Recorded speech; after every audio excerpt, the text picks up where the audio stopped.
태경계 무상심심민묘법 백천만금난조 하금문견덕수지 원해 열애 진시루 개법장기는 오마라 남마라다 오마라 남마라도 오홈 아라하남마라더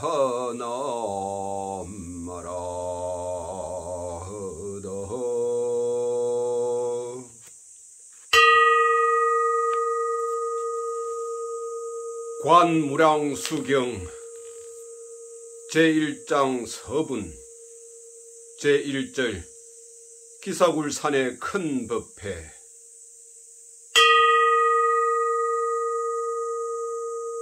이와 같이 나는 들었다. 어느 때 부처님께서 왕사성의 기사굴산 영축산에 있는 기사굴산에 계셨는데 1250인의 비구들과 32,000의 보살들이 자리를 함께 하였으며 문수보살이 그 수제자였다.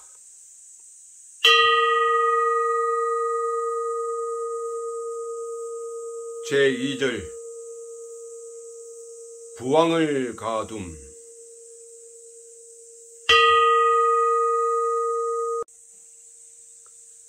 그때 마갈트구궁의 왕사성에 아사세라 하는 한 태자가 있었다. 그는 제바달다라는 나쁜 벗의 꼬임에 빠져서 아버지인 빈비사라 왕을 7겹의 담으로 둘러싼 깊은 감옥에 가두어 놓고 신하들에게 명령하여 한 사람도 가까이 하지 못하게 하였다. 그런데 왕비인 위제희 부인은 왕을 흠모하고 슬퍼한 나머지 깨끗이 목욕을 하고 꿀의 밀가루와 우유를 반죽하여 몸에다 바르고 영락구슬 속에 포도즙을 담고 하여 가만히 남몰래 왕에게 드리곤 하였다. 그래서 왕은 꿀 반죽과 포도즙을 먹고 겨우 목숨을 부지할 수 있었다. 그런데 왕은 평소에 부처님을 신봉하는 마음이 돈독한 분이라 부처님이 계시는 기사굴산을 향하여 멀리 합장 예배하며 간절히 기원하기를 세존이시여, 제자이신 목련존자는 저의 친구이옵니다. 원하옵건대 자비를 베푸시어 저에게 팔제계를 주도록 하여 주옵소서.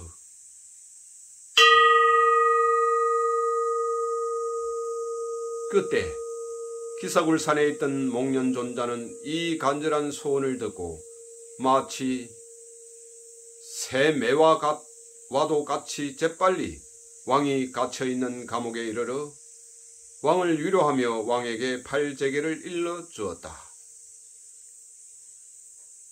그리고 부처님께서 다시 슬법으로 제1인자인 부르나 존자를 보내시어 왕을 위하여 슬법을 하도록 하셨다. 그래서 갇힌 지 21일 동안이나 지났으나 왕은 꿀반죽을 먹고 슬법을 듣고 하여 그 안색은 이전과 같이 온화하고 마음은 기쁨이 가시지 않았다.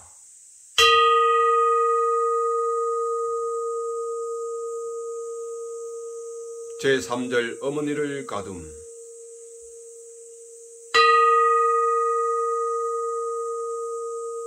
어느 날 아사세는 부왕이 갇힌 감옥의 문지기에게 부왕은 아직도 살아있느냐고 물었더니 문지기가 대답하기를 대왕이시여, 어머니이신 왕대비께서 몸에 꿀반죽을 바르시고 영락구슬 속에 포도즙을 넣어가지고 오셔서 부왕님께 올려오며 부처님의 제자이신 목련과 부르나의 두 스님이 허공으로 날아와서 부왕님께 슬법을 하시니 도저히 막을 도리가 없나이다. 이 말을 들은 아사새는 화가 불같이 치밀어 자기 어머니에게 어머니는 역적이요 내 원수인 아버지와 내통을 하다니 그리고 중들은 남을 흘리는 술법을 써서 나쁜 임금을 오래 살게 하니 악당들이요 하면서 곧 칼을 뽑아들고 그의 어머니를 해치려 하였다.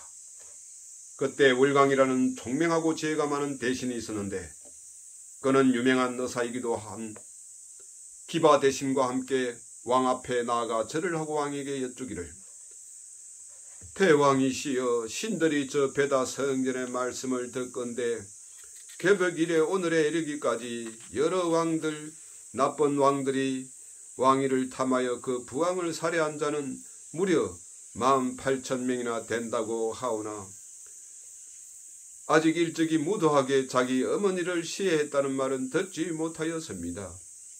그런데 이제 대왕께서 어머니를 해치려 하시니 이는 왕족을 더럽히는 일로서 신하로서 차마 볼 수 없습니다.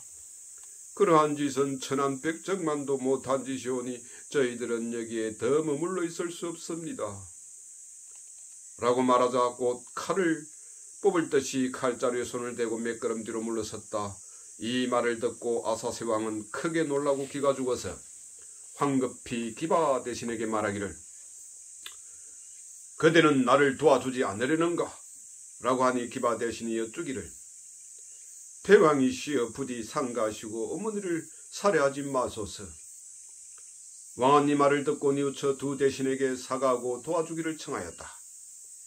그리고 이내 칼을 버리고 어머니를 살해하지는 않았으나 내간에게 명령하여 깊은 골방에 어머니를 가두고 다시 나오지 못하게 하였다.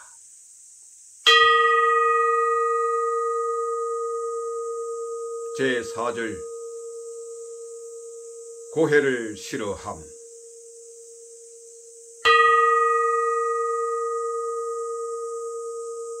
이와 같이 하여 위제의 부인은 궁중 깊이 갇히게 되어 슬픔과 시름으로 몸은 사뭇 수척해지고 마음은 거지없이 산란하였다. 부인은 멀리 기사굴 산을 향하여 부처님께 예배하고 말하기를 세존이시여 지난날 부처님께서는 언제나 안한존자를 보내시어 저를 위로하여 주셨사옵니다.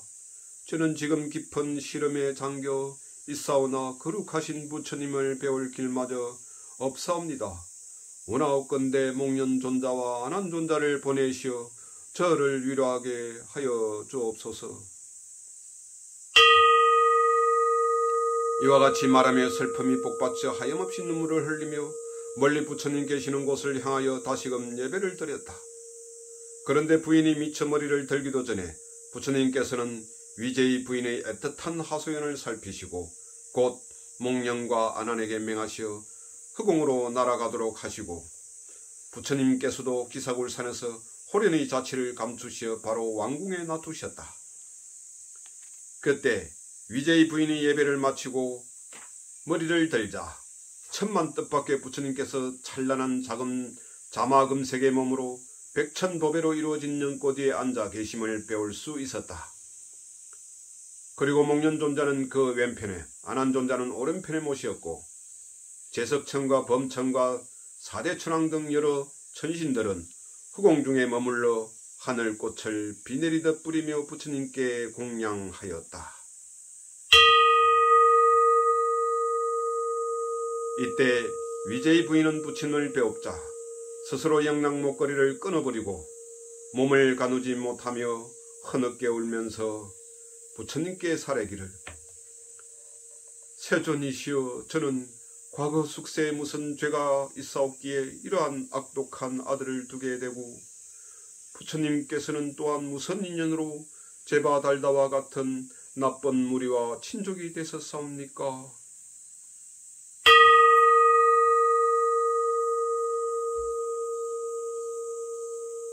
제5절 정토를 흠모함.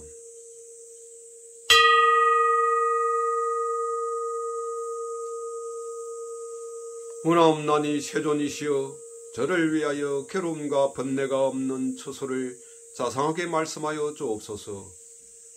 저는 마땅히 그곳에 태어나겠사오며 이 연부제와 같은 혼탁하고 사나운 세상에는 아예 살고 싶지가 않사옵니다. 이 더럽고 악한 세상에는 지옥과 악의와 축생이 충만하고 못된 무리들이 너무나 많사옵니다. 저는 다음 세상에서는 나쁜 소리를 듣지 않고 사나운 무리들을 만나고 싶지 않사옵니다. 지금 저는 부처님 앞에 오체투지하여 참회하오며 구원을 비옵니다.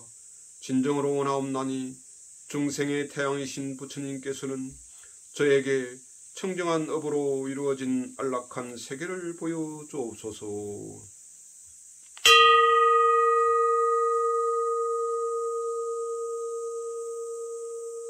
그때 부처님의 양미간에서 찬란한 금색 광명이 발하여 한량없는 시방세계를 두루 비추고 그 광명은 다시 돌아와서 부처님의 정술에 머물러 마치 수미상과 같은 황금의 좌대가 되었다.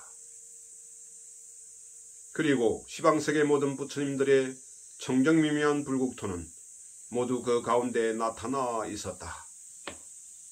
그런데 어느 국토는 칠보로 이루어지고 어느 국토는 순수한 연꽃만으로 되어 있으며 어느 국토는 자재천궁과 같이 장엄하고 어느 국토는 수정의 거울과 같이 영롱한데 이와 같이 헤아릴 수 없는 불국토들을 분명하게 바라볼 수 있었다.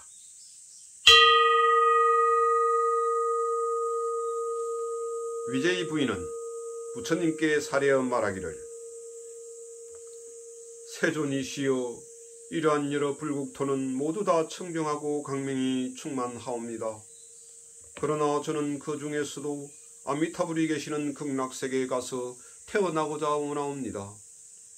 오직 바라옵건대 세존이시여 저에게 극락세계에 왕생하기 위한 마음가짐과 바른 수행법을 말씀하여 주옵소서.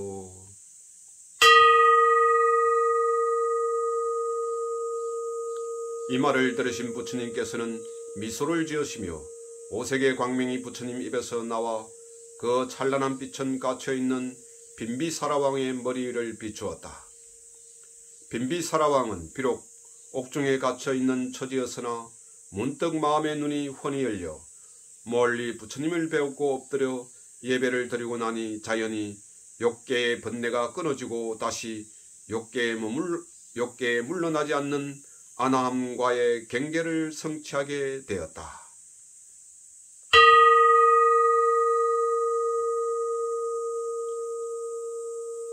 그때 부처님께서는 위제이 부인에게 말씀하셨다.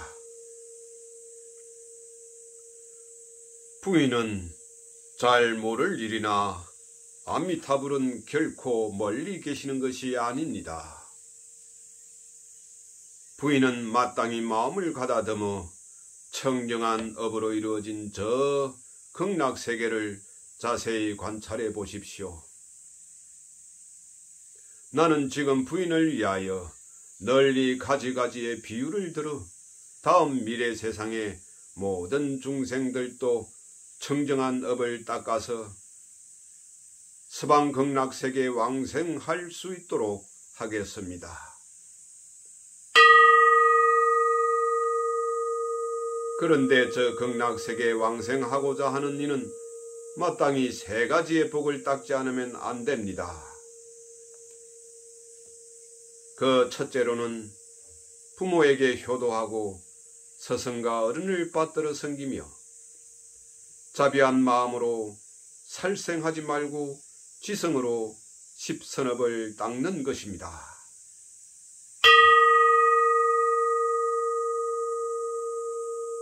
둘째로는 부처님과 불법과 성인내 등 삼보에 귀하여 여러 가지 계율을 지키며 위를 바르게 하는 것입니다.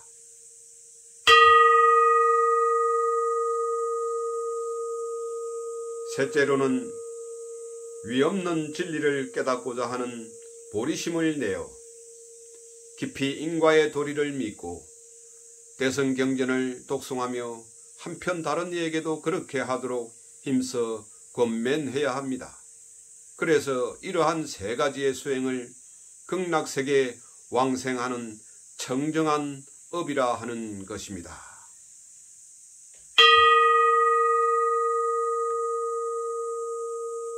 그리고 부인은 아직 모를 일이나 이 세 가지의 청정한 업은 과거, 현재, 미래의 3세 모든 부처님들께서 닦으신 청정한 업의 근본이 되는 것입니다.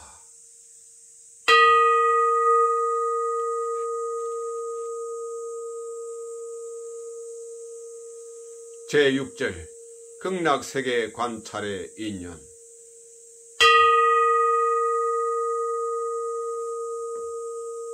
그대들은 잘 듣고 깊이 생각하여라.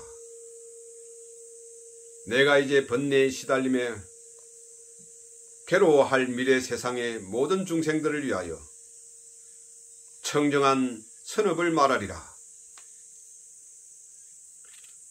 착하도다 위제히여 부인은 미래세 중생들을 위하여 참으로 좋은 질문을 하였도다. 아나나 그대는 내가 하는 말을 잘 지니고 기억하여 널리 많은 중생들에게 베풀도록 하여라. 나는 이제 위제의 부인과 미래 세상의 모든 중생들이 서방 극락세계를 관하도록 가르쳐 주리라. 그래서 그들은 부처님의 위신력에 의지하여 저 청정한 극락세계를 바라보는 것이 마치 맑은 거울에 자기 얼굴을 비춰보는 것과 같이 분명하게 볼 것이니라. 그리하여 극락세계의 지극히 미묘한 장엄과 즐거운 일들을 보고 나면 그들의 마음은 환희에 사무쳐 바로 불생불멸의 진리를 깨닫는 무생법인을 얻게 되느니라.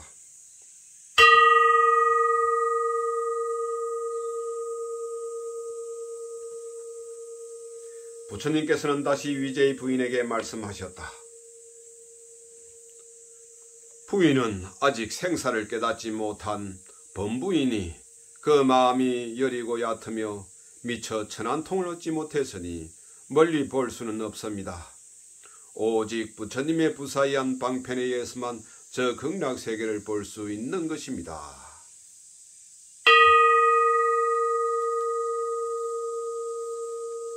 위제의 부인이 부처님께 사례기를 세존이시여, 저와 같은 범부는 지금 부처님의 거룩하신 법력에 의지하여 극락세계를 바라볼 수 있사오나 만약 부처님께서 열반에 드신 후에 다른 모든 중생들은 마음이 혼탁하고 삿되어 매양, 생로병사의 괴로움과 이별하는 슬픔 등 5가지 괴로운 오고에 사뭇 시달리게 될 것이옵니다. 그와 같은 중생들은 어떻게 하여야 아미타불의 극락세계를 볼 수 있게 사옵니까?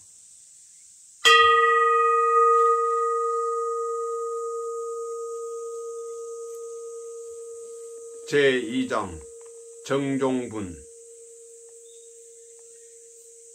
16가지 관. 제1절 해를 생각하는 관, 일상관.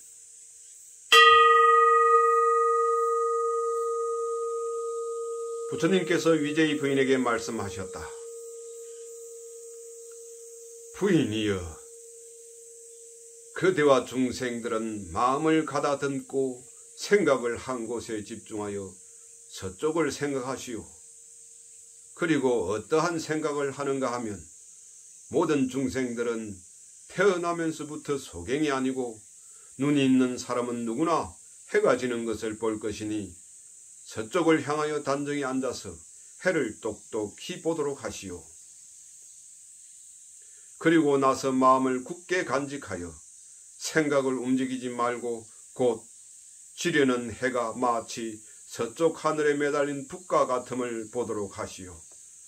그래서 해를 보고 난 후에도 눈을 감으나 눈을 뜨나 그 영상이 한결같이 분명히 보이도록 할 것입니다. 이러한 것을 해를 관하는 일상관이라 하고 또한 첫째 관이라 말합니다.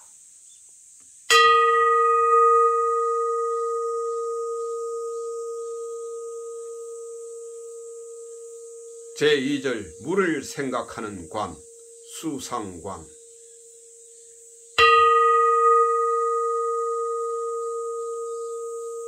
다음에는 물을 생각하시오.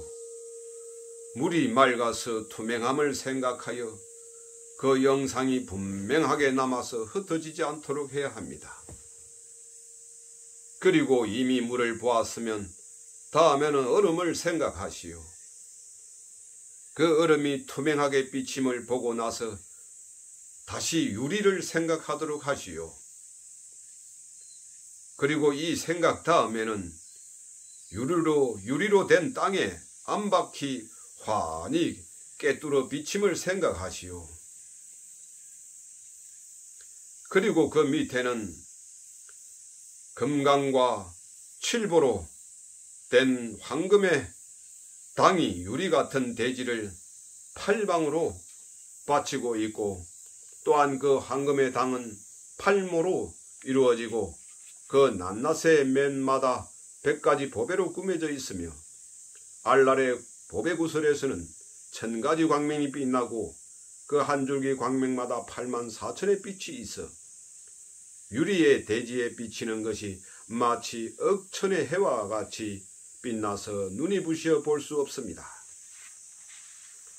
그리고 유리 땅 위에는 황금의 줄로 얼기설기 간을 지어 칠보의 경계가 분명히 구분되어 있습니다. 그 낱낱의 보배에는 500가지의 광명이 빛나는데 그것은 아름다운 꽃과도 같고 무수한 별이나 달 같기도 하여 허공 중에 찬란한 광명대를 이루고 있습니다. 그 광명대 위에는 온갖 보배로 된 1000만의 누각이 있으며 광명대의 양편에는 각기 100억의 꽃송이로 꾸며진 화려한 당과 헤아릴 수 없는 악기로 장식되어 있습니다. 여기에 찬란한 광명에서 저절로 8가지 맑은 바람이 일어나서 무량한 악기를 울리면 그 선율은 자연히 인생의 진리를 아뢰어 괴롭고 고와 공허의 텅 빈 공과 무상함의 무상과 무아한 도리를 연주합니다. 이와 같이 분명히 생각하고 보는 것을 물을 생각하는 수상관이라 하고 둘째 관이라 말합니다.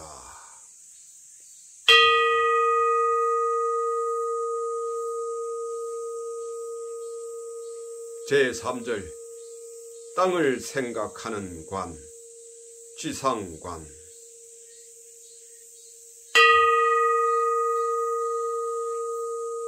이러한 유리 땅에 관조가 이루어지면 그 낱낱을 더욱 분명하게 관조하도록 해야 합니다. 그래서 눈을 감으나 눈을 뜨나 그 영상이 흩어져 쓰러지지 않도록 하며 다만 잠잘 때 외에는 항상 이 일을 깊이 생각해야 합니다.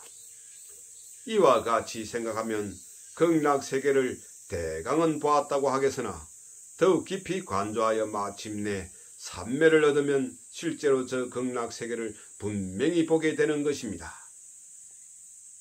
그러나 이것을 다 갖추어 말할 수는 없습니다.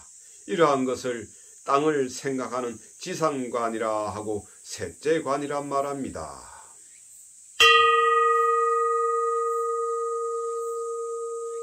부처님께서 다시 아난에게 말씀하셨다.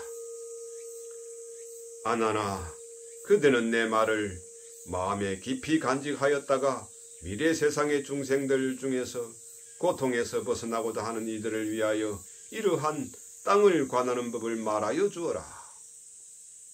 그런데 만약 이와 같이 땅을 관하는 사람이 있으면 그는 80억급 동안 생사에 윤회하는 죄업을 없애고 수명이 다할 때는 반드시 극락세계에 태어날 것이니 결코 마음에 의심을 품어서는 안 되느니라.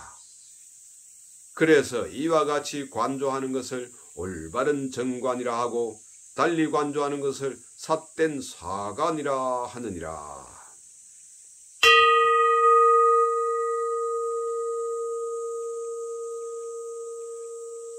제4절 보배나무 생각하는 관, 보수관.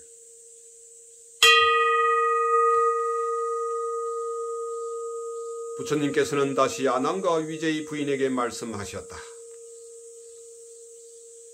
유리 땅에 대한 관조를 한 다음에는 보배 나무를 관하여라. 보배 나무를 관할 때는 먼저 보배 나무 하나하나를 관하여 그 보배 나무가 7줄로 늘어서 있음을 생각하여라.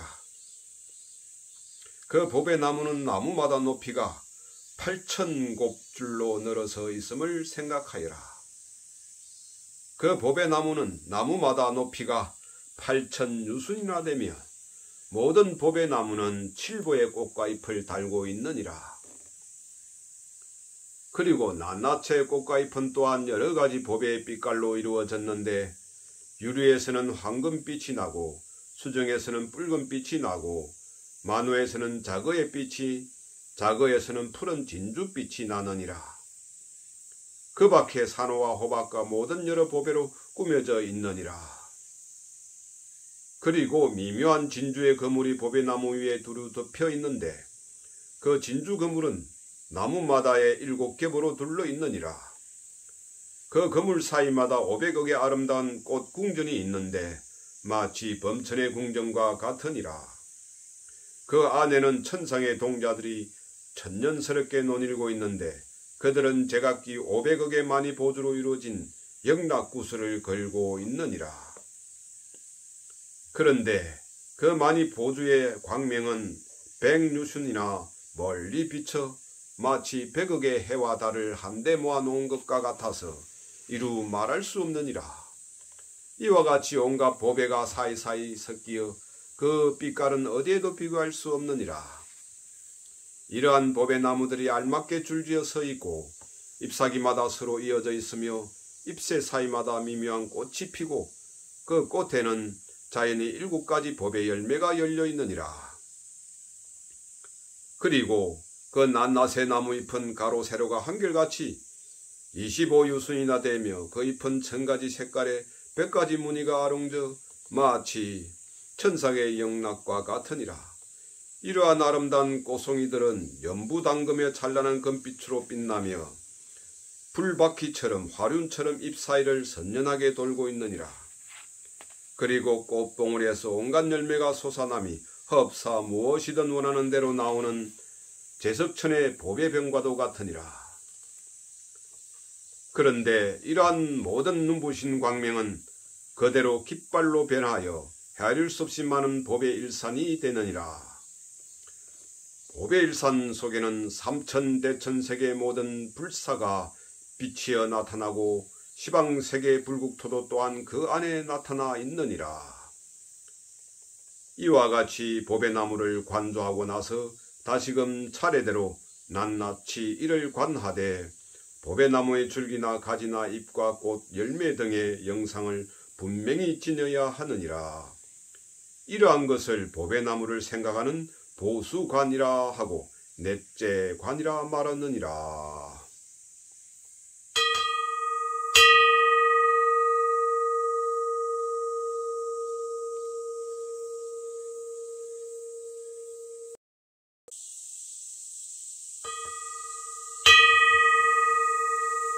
해경계 무상심심민묘법 백천만금난조 악음문견덕수제 원해 열애 진실은 개법장리는 오마라 남마라다 오마라 남마라다 오마라 남아라다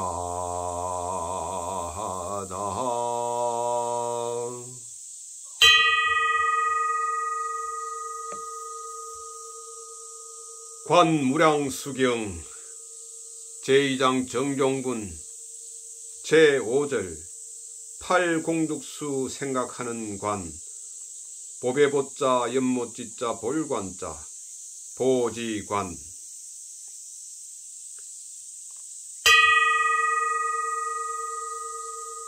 다음에는 보배모세물을 생각하여라. 보배모세물을 관조한다는 것은 저 극락 세계에 8가지 공덕을 갖춘 보배 못물이 있는데 못물마다 7가지 보배로 이루어지고 그 보배는 부드럽고 연하여 구설의 왕인 여의보주에서 흘러나왔느니라. 그리고 그 보배못물은 나뉘어 14갈래가 되고 하나하나의 갈래는 7가지 보배빛으로 빛나는 황금의 개울이 되어 있느니라. 그 개울 밑바닥은 눈부신 금강석이 깔리고 황금의 개울마다 60억의 7가지 보배 연꽃이 피었는데 그 연꽃은 둥글고 탐스러워 모두 한결같이 12유순이나 되느니라. 또한 만이보주에서 흘러나온 황금의 물줄기는 연꽃 사이사이로 흐르며 보배나무를 따라 오르내리고 있느니라. 그런데 그 물소리는 지극히 미묘하여 인생의 진리인 괴롭고 공허하고 무상무아한 도리를 아뢰기도 하고 또는 모든 부처님의 상호와 공덕을 찬탄하기도 하느니라. 그리고 그 보배의 왕인 여의보주에서 미묘한 금색 광명이 솟아나와 100가지 보배 빛깔에 새로 변하여 노래하는데 그 소리는 평화롭고 애틋하고 거하여 항시 부처님과 불법과 성가를 생각하는 공덕을 찬양하고 있느니라. 이러한 것을 8공덕수를 관조하는 보지관이라 하고 5째 관이라 말하느니라.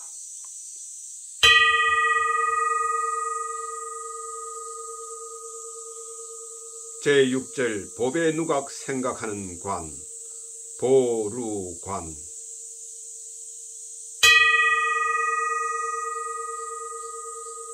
온갖 보배로 장엄된 국토의 갱계마다 500억의 보배로 된 누각이 있으며 그 누각에는 헤아릴 수 없이 많은 천상 사람들이 천상 음악을 연주하고 있느니라. 그런데 그 악기들은 천상의 보배 깃발처럼 허공에 매달려 저절로 미묘하게 울리는데 그 온갖 음률은 모두 부처님을 생각하고 불법을 생각하고 성가를 생각할 것을 아뢰고 있느니라. 그래서 이러한 생각이 이루어지면 이것을 극락세계의 보배나무와 보배땅과 보배못을 대강 보았다고 말하며 또한 이를 가리켜 극락세계의 경계를 모두 관조하는 총관상이라 하고 6째 관이라 말하느니라.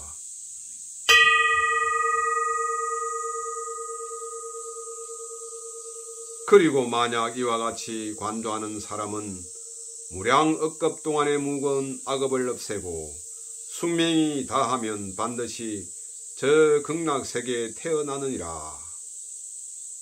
그래서 이와 같이 관조함을 바른 정관이라 하고 달리 관함을 그릇된 사관이라 하느니라.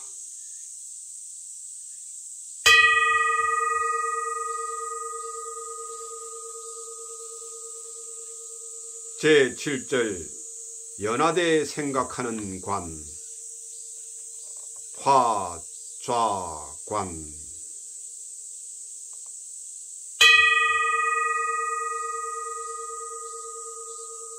부처님께서는 다시 아난과 이제의 부인에게 말씀하셨다. 그대들은 자세히 듣고 이를 깊이 맹심하여라. 나는 그대들을 위하여 고뇌를 없애는 법을 분별하여 해설하겠으니 그대들은 착실히 기억하였다가 널리 여러 사람들을 위하여 잘 풀이하여 설명해 주도록 하여라. 이와 같이 말씀하셨을 때 어느새 아미타불 부처님이 허공 중에서 계시고 관세음보살과 대세지보살이 좌우로 모시고 있었다. 그 광명은 눈부시게 빛나서 바라볼 수 없었으며 백천의 연부당금을 합한 찬란한 금빛도 이와 비교할 수 없으리라. 그때 위제의 부인은 아미타불을 배웠고 그 발 아래 공손히 큰절을 하고 나서 부처님께 살해였다.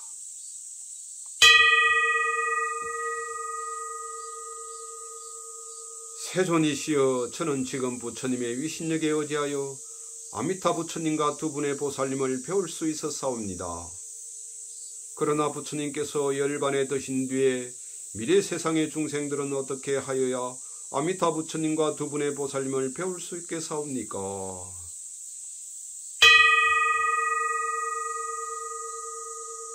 부처님께서 위제이 부인에게 말씀하셨다. 저 아미타불을 뵙고자 하면 마땅히 다음과 같은 생각을 일으켜야 합니다. 먼저 칠보로 된 땅 위에 피어있는 연꽃을 생각하시오.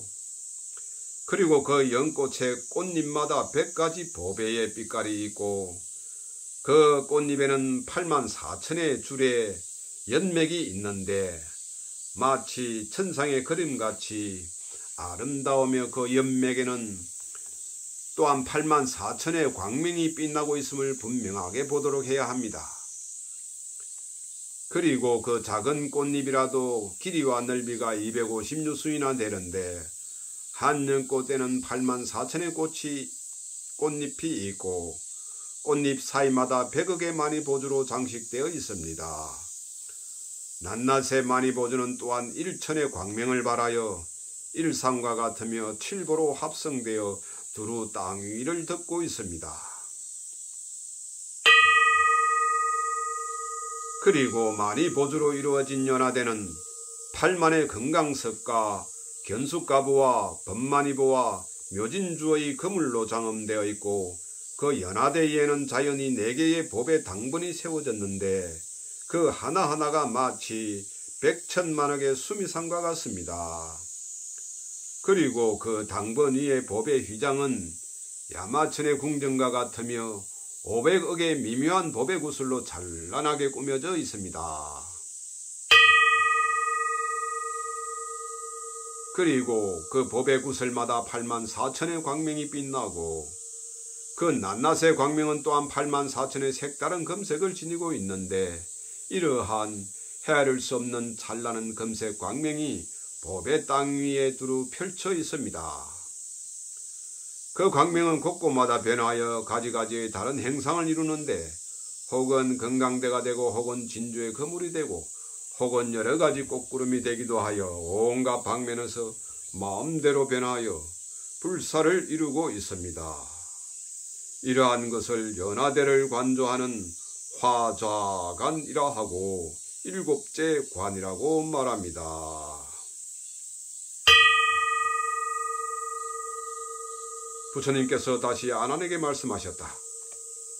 아난아, 이와 같은 미묘한 꽃은 본시 아미타불께서 법장 비규였을 적에 세운 서원의 힘으로 이루어진 것이니라. 그러니 만약 저 아미타불을 생각하고자 하면 마땅히 먼저 이 연화대의 생각을 지어야 하느니라.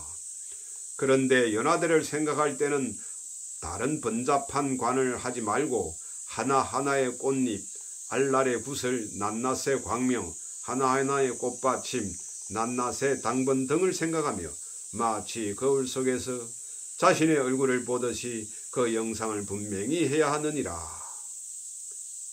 그런데 이러한 생각이 이루어진 사람은 능히 5만급 동안 생사윤회하는 죄업을 없애고 반드시 결정코 극락세계에 왕생할 수 있느니라. 이와 같이 관조함을 올바른 정관이라고 달리 관함을 그릇된 사관이라 하느니라.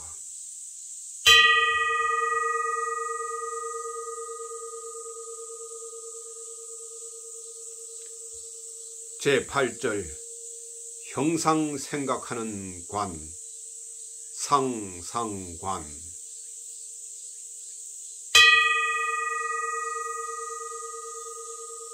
부처님께서 아난과 위제이 부인에게 말씀하셨다. 이미 연화대를 관조하였으면 다음에는 부처님을 생각하여라. 어찌하여 그런가 하면 모든 부처님 바로 온 세계인 법계를 몸으로 하는 것이니 일체 중생의 마음속에 들어 계시느니라. 그러므로 그대들의 마음에 부처님을 생각하면 그 마음이 바로 부처님의 32상과 80수형호인 것이니라.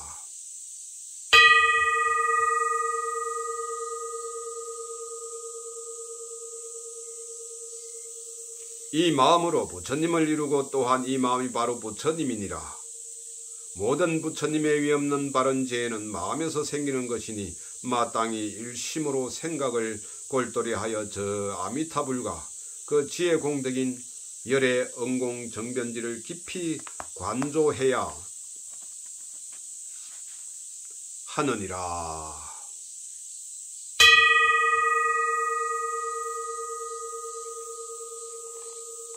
그런데 저 아미타불을 생각하고자 하는 사람은 먼저 부처님의 형상을 생각해야 하느니라.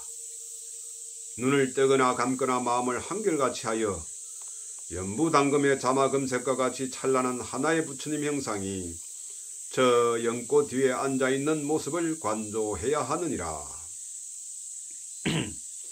그리고 이와 같은 부처님의 형상을 보고 나면 마음의 눈이 열려서 저 극락세계에 칠보로 장엄된 법의 땅과 법의 연못과 줄지어 서 있는 법의 나무와 그 위를 덮고 있는 천상의 법의 휘장과 또한 온갖 법회로 아롱진 법의 거물이 허공에 가득함을 분명히 보게 될 것이니라. 그리고 이러한 영상을 마치 자기 손바닥을 보듯이 더욱 또렷하게 관조해야 하느니라. 그리고 이와 같이 보고 난 다음에는 다시 한 송이의 커다란 연꽃이 부처님 상의 왼편에 있는 것을 생각하여라. 그것은 부처님 상의 연꽃과 같아서 조금도 다르지 않느니라. 또한 그와 똑같은 연꽃이 또 한 송이 부처님 상의 오른편에 있는 것을 생각하여라. 그리고 한 관세음보살의 상이 왼쪽 연꽃 위에 앉아있고 한 대세지보살의 상이 오른쪽 연꽃 위에 앉아있는데 그 금색 광명은 한결같이 부처님의 상과 같음을 생각하여라.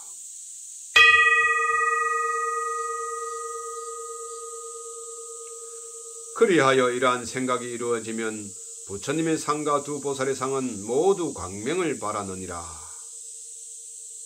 그래서 그 찬란한 금색 광명은 모든 법의 나무를 비추느니라. 그리고 그 낱낱의 법의 나무 밑에는 또한 세 송이의 큰 연꽃이 있고 연꽃 위에는 각각 한 부처님과 부처님의 상과 두 보살의 상이 있는데 이렇듯 아미타불의 상과 두 보살의 상이 저 극락세계에 두루 가득하느니라.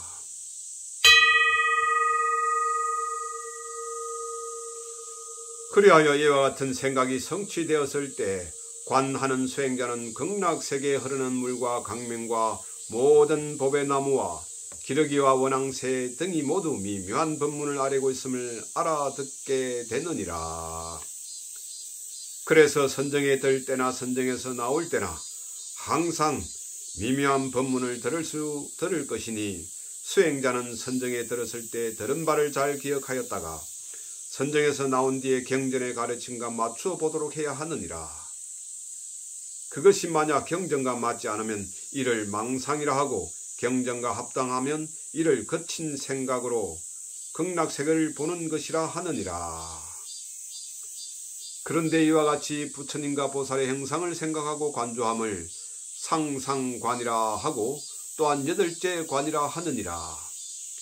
그리고 이러한 관조를 하는 사람은 무량억급 동안 생사에 헤매는 악업을 없애고 현재 이 몸으로 연불삼매를 얻게 되느니라.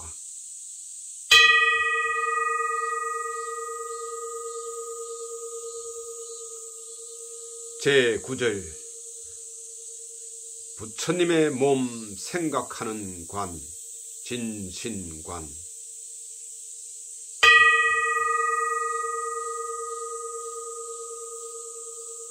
부처님께서 다시 아난과 위제이 부인에게 말씀하셨다. 이러한 생각이 이루어지면 다음에는 아미타불의 몸과 그 광명을 관조하여라. 아나나 잘 알아두어라. 아미타불의 몸은 백천만억 야마천의 자마금색과 같이 빛나고 부처님의 키는 60만억 나유타 항아사 유순이니라.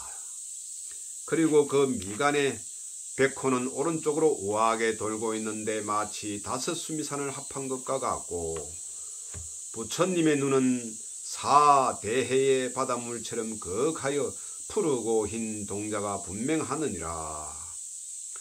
몸의 모든 모공에서는 수미산과 같은 큰 광명이 흘러나오고 부처님의 원광은 100억 3천 대천 세계와 같으니라. 그 원광, 둥근 원광 속에는 100만억 나유타 항아사의 화신불이 계시고 그 화신불마다 헤아릴 수 없이 많은 화신보살들이 모시고 있느니라. 그리고 아미타불에게는 8만 4천 가지의 상이 있고 그 하나하나의 상에는 각각 8만 4천의 수형호가 있으며 그 낱낱 수형호마다 또한 8만 4천의 광명이 있느니라. 그 광명은 시방세계를 두루 비추어 부처님을 생각하고 부처님 명호를 부르는 연불 중생들을 받아들여 그 한 사람도 버리지 않느니라. 그런데 이러한 모든 광명과 상호와 하신부를 이루다 말할 수는 없는 것이니 다만 깊이 생각하여 마음의 눈으로 보도록 하여라. 이와 같이 볼 수 있는 사람은 바로 시방의 일체 모든 부처님을 볼 수 있으며 모든 부처님을 볼 수 있으므로 연불삼매라 하느니라. 그래서 이와 같이 관조함을 모든 부처님의 몸을 관한다고 말하느니라. 그런데 부처님의 몸을 볼 수 있으면 또한 부처님의 마음도 볼 수 있는 것이니 부처님의 마음 곧 불심이란 바로 대자대비이며 모든 부처님들은 이러한 무연자비로서 모든 중생을 섭수하시느니라.